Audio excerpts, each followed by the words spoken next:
Hi there, it's Amy again. I'm just coming in to have a little chat about if you look for the bad, you will find it. Same goes if you look for the good. For those of you who don't know, I come from an anthropology background, social sciences, social work, and now I work as a mental health practitioner.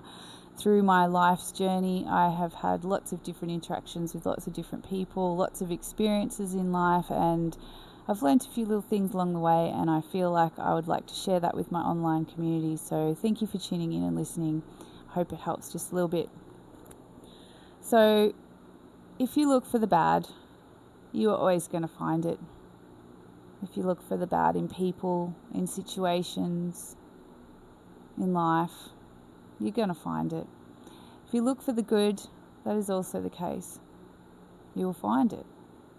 So if we think about how our thoughts shape our reality, how our stories shape our experiences, and what we're looking for, what we're focusing on, is going to be shaping our experience mostly. I know I go right out of my way to find the good in situations.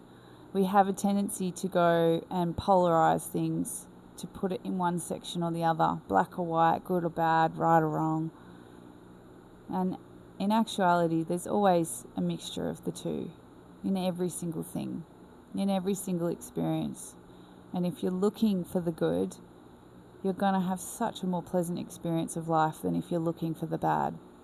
Now, the thing with the human mind is that we're kind of pre-wired to have a bit of extra critical analysis, more so than positive thinking. You know, it was the critical analysis that enabled us to survive. It's when we're looking for danger and we're looking for the worst, well, we're keeping ourselves safe. But we're actually keeping ourselves stuck. We're actually keeping ourselves in a deficit focus. And that doesn't actually bring out the best in ourselves or in those around us. And we really need to embrace the fact that what we're looking for is what we're going to find. And in all things, there are both. So have a think about what you're looking to find. As we identify negatives, that is a safety response.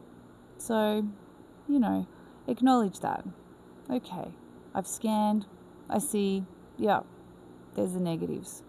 But when you're expressing it, when you're savoring on which aspects of a situation that you're focusing in on, oh yeah, why not focus in on the positive bits, the fluffy bits, the sparkly bits, the joyful bits, the bits that make you giggle, the bits that are colourful, the bits that are not the shadows or the dangers or the things. Like,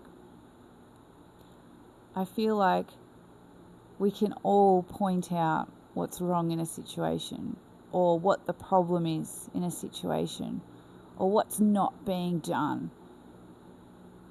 But we need to shift our thinking towards what is being done. What's the solution for this situation? What are the positive bits? What's working? When we start doing that, we actually start putting our energies and our attentions towards a space of power, a space of solution. Now, if you want to align this to a mental health practice, this would be solution-focused therapy. Solution focus, reframing, all of that. But it works wonders. It really does. You start focusing on what is good, you then start aligning with things like gratitude, because you start going, wow, there's so many good things. I should feel thankful. And that's a whole other topic for another day. So if you focus on your mother being negative, as an example, you will then see your childhood as worse than what it was.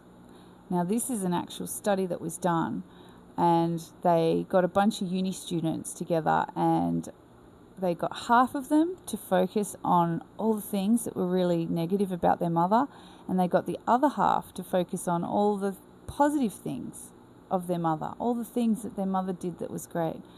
And they did a few sessions with them focusing on these things. And then in the third or fourth session, I don't know the exact specs here, but the general vibe was they then, after a few sessions of focusing on either the positive or the negative, the two groups were then asked to recall their memories of childhood with their mother. And there was very clear data. The group that had focused on the negative of their mother all of a sudden were recalling terrible childhoods. And the group that had focused on the positives of their mother, all of a sudden they were recalling really wonderful childhoods. Obviously, if you are recalling a positive childhood or positive aspects of your childhood, that is going to put you in a very different space to someone who has only got negatives to recall.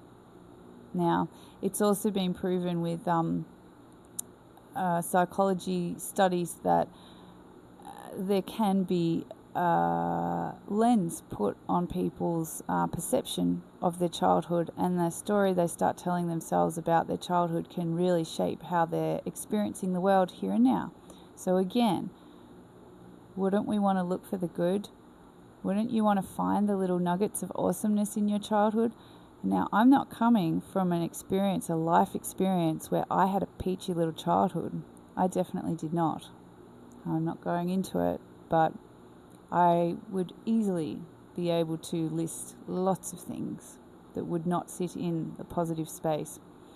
However, it's almost like a defiant act to find the good bits and savor them, to find those little sparkly, joyful bits and to make those my main memories as opposed to the rest. That absolutely shapes how I face the world each and every day. So, with the content that you focus on shaping your reality and your experience and looking for the good, it changes your world. You can create the lens through which you experience the world, and I'd highly recommend you put on some rose-colored glasses and look for the good, look for the rainbows, look for the sparkles, look for the little fairy bits of magic.